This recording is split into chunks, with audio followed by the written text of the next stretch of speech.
Assalamu алейкум кыргыз элим, агайынылар, эже карындаштар, акыркы чуулгандуу жаңылыктар менен тааныштырып, мен Арус Умаралиев. Достор, өткөндө кандай жаңылык болгонун өзүңүздөр уктуңуздар. Тагыраак айтканда эскерте кетейин, Москва шаарында Ильча көчөсүндө Кыргызстандын жараны таксист болуп иштеген байкебиз 8 адамды сүзүп кеткен.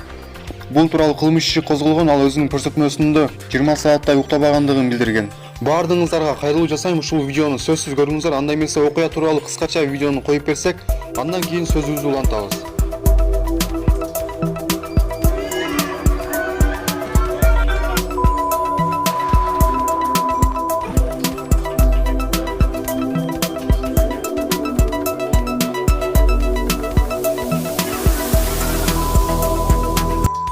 Бул окуядан кийин кыргыз эл дүрбөлөңгө түштү. Сага чала болот, акчасынын аркасынан жүрсөң ушундай болот дегендер дагы болду. Комментарийлерди окусам, эми кыргыздарды колдобогондо кытайлар бизди колдомок беле. Достор, келиңиздер, ар кандай нерсени жаза бербөй бир оң жагын ойлойлучу достор, оң жагына чечилип калсын деп ойлойлу ушул маселени. Айтып кете турган нерсе достор, ал жигит Анарбек уулу Чыңгыз 1990-жылы туулган, Аксы районунан болот. Акыркы маалыматтар боюнча аны террорист катары карап жатышыптыр. Чыңгыз эч кандай террорист эмес. Жөнөкөй эле карапайым үй бүлөнүн уулу, ал спортчу, эл аралык даражадагы спорт чебери. Бир канча жолу эл аралык мелдештерге катышып Кыргызстандын намысын коргоп келген. Биз аны менен бир айла төрөлүп чогулганбыз деп, анын 2 жаш кичүү инелери ушундай маалыматтарды берди. Кээ бир кыргыздар айтып жатышат, эми бир кыргыздын айынан Россиядагы бардык кыргыздар жапа чегет, бардыгын кыса баштайт деп. Достор, келиңиздер, туура түшүнүү менен кабыл алалы. Бул деген кырсык деген Кашкабактын ортосунда дейт достор.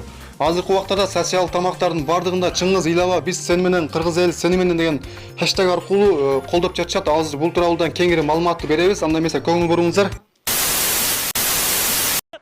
Эмне деген кырсык? Уккан убакыттан бери жүрөгүм эзилип, мекендешибизге жеңил жаза берүүнү чын жүрөгүмдөн күтүп, ниет кылып отурамын. Энелерибиз аман болсун. Апасынын ыйлаганын көрүп көзүмдөн жаш агып, кандай жардам берүүнү билбей отурган кезим.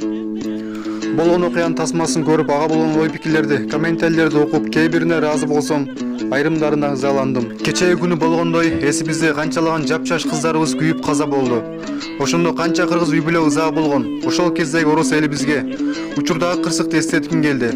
Чыңгыз, биз сиз менен ыйлабаңызчы. Бир гана үзүлбөгөн үмүтүм алсызбы, алдуубу өкмөтүбүздө жардам бергилечи. Алыс жерде жүрөбүз, баарыбызга аман эсен мекенибизге, ата энебиздин жанына жетип келүүнү Аллахым насип кылсын. Убактан пайдаланып, мен бардык чет элде эмгектенип жүргөн мекендештерге кайрылып кетет элем. Биринчи орунда акчаны койбоңуздар, биринчи орунда ден соолукту жана өзүңүздөрдүн коопсуздугуңузду коюңуздар.